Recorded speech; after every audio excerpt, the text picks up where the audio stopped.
My thoughts today are based on Luke 13, verses 10 to 17, and I've entitled them, A Freedom-Giving Rule.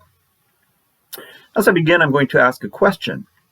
Do rules restrict or liberate? Even though we often chafe against rules, few things in life work without them. We have the freedom to safely drive down the highway because there is a system of rules that enables us to predict, usually, how other drivers will conduct themselves. Free and fair play in sports can only be achieved if all participants observe the rules. As contradictory as it can sound, adhering to rules is a necessary component of freedom. The problem with rules, though, is that they can be used to restrict as well as to liberate. For instance, prior to 1960, the Canada Elections Act, which dictates rules of voting, prohibited status First Nations people the freedom of voting in Canadian federal elections. For me, that is especially shocking because it was in my lifetime. And I am grateful that Saskatchewan-raised Prime Minister Diefenbaker is credited with changing that rule. Freedom-robbing rules are nothing new. 750 years before Jesus walked this earth, the prophet Isaiah wrote, "Woe to those who make unjust laws." That's in Isaiah 10, verse 2. And so a critical question for each of us is this: do we interpret the Bible as providing freedom-robbing rules or as providing guidelines which liberate us from freedom-robbing pitfalls? We live in an increasingly secular society that views all religions with suspicion, and if we're not careful, we can also assume that Christianity is oppressive. Extreme groups which claim religious affiliation, like ISIS, the Taliban, Boko Haram in Nigeria, and even groups which profess to be Christian, perpetuate the idea among secular people that religions are designed to oppress people. The Bible, though, is very clear that Christianity is all about freedom and nothing about oppression. It all depends on whether we grasp the rule of grace. In the passage we look at today, we see how the rule of grace impacts the struggle between oppression and freedom that exists within communities of faith. And so this is what happened according to Luke 13, verses 10 to 17. On a Sabbath, Jesus was teaching in one of the synagogues, and a woman was there who had been crippled by a spirit for 18 years. She was bent over and could not straighten up at all. When Jesus saw her, he called her forward and said to her, "Woman, you are set free from your infirmity."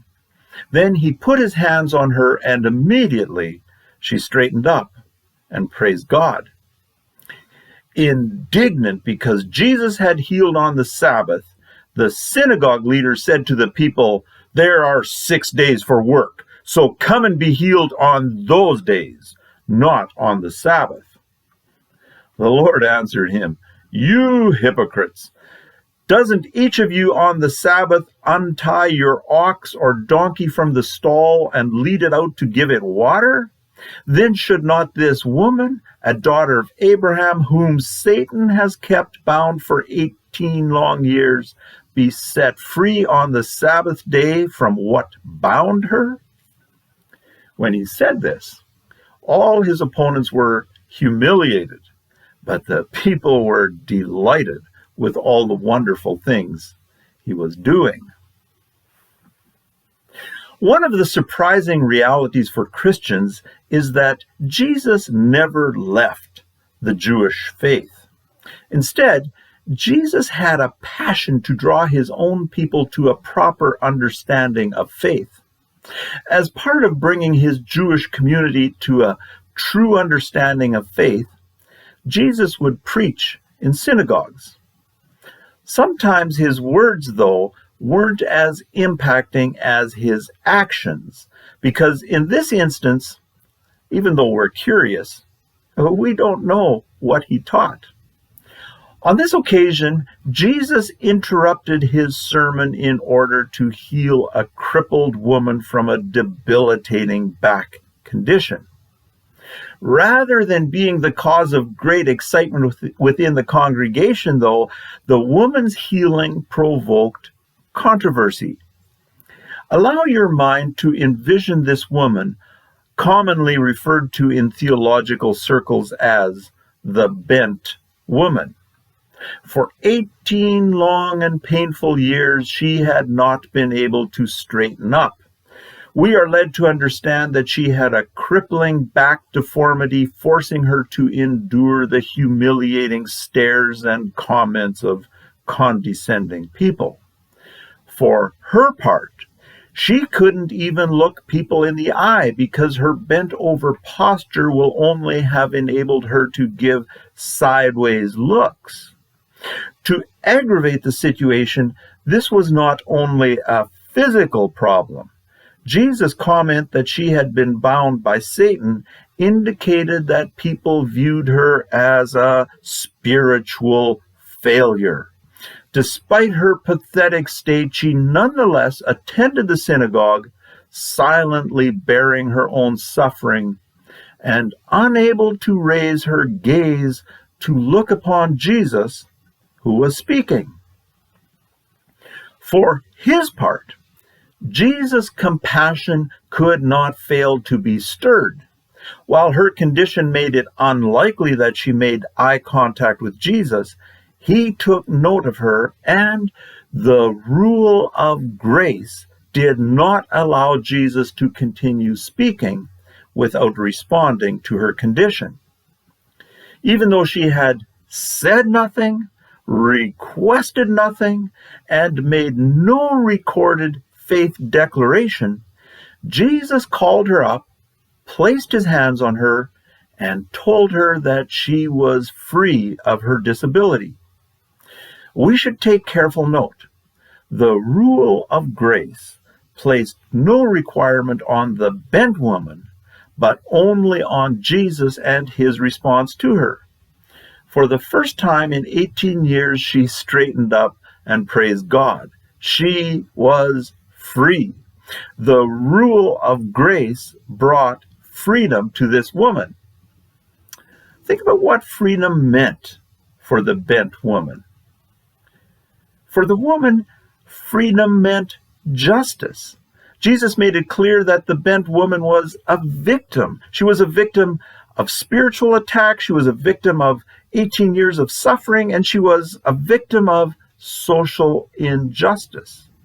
That injustice, as Jesus pointed out, was illustrated through her being treated with less dignity than an ox or a donkey that would be led to water even on a Sabbath. Her experience is not unusual for people with disabilities. It not only feels unjust that they suffer while others do not, but the world too often makes no allowance for their disability. When Jesus proclaimed freedom to the woman, justice was restored and life no longer felt unfair. Freedom meant a change in perspective. Prior to being healed, the woman's perspective was skewed by her posture. Even though she could walk, a bent back would have forced the woman to view the world from an uncomfortable angle. People with disabilities, both physical and mental, are forced to see the world differently. Where able-bodied people see challenges to embrace, people with disabilities see barriers that are difficult or even impossible to cross. For the formerly bent woman, impossible barriers suddenly became possible. Freedom brought a change in perspective. Freedom also meant a recovery of self-worth. In an instant, the bent woman's humiliation disappeared. The specter of receiving pathetic glances on the one hand and being ignored on the other was gone. The stigma of being spiritually deficient evaporated. For the first time in 18 years, the woman walked with her head held high. She not only looked different, she was different. This sampling of the meaning of the freedom which Jesus brought to the bent woman should have been enough for the whole gathering at the synagogue to rejoice with the woman. After all, freedom is always worth celebrating. Or is it? Not according to the synagogue leader. He was upset because healing the bent woman on the Sabbath meant that rules had been broken. Apparently, the synagogue leader viewed rules as restrictive, even oppressive, rather than as liberating. He had failed to understand that the Sabbath was about celebrating liberation as people of God rather than simple adherence to another rule. At least that's how Moses put it when he instructed the nation about the Sabbath. This is what he wrote, what he said, as is recorded in Deuteronomy 5, verse 5. Remember that you were slaves in Egypt, and that the Lord your God brought you out of there, and with a mighty hand and an outstretched arm. Therefore the Lord your God has commanded you to observe the Sabbath day. For his part, Jesus would say, the Sabbath is made for man and not man for the Sabbath. That's in Mark 2:27. What the synagogue leader tragically missed was that God's instructions never get in the way of God's grace. From Jesus' perspective, the rule of grace made the Sabbath a perfect day to set a bent woman free. The rule of grace is intended to bring the restoration of freedom.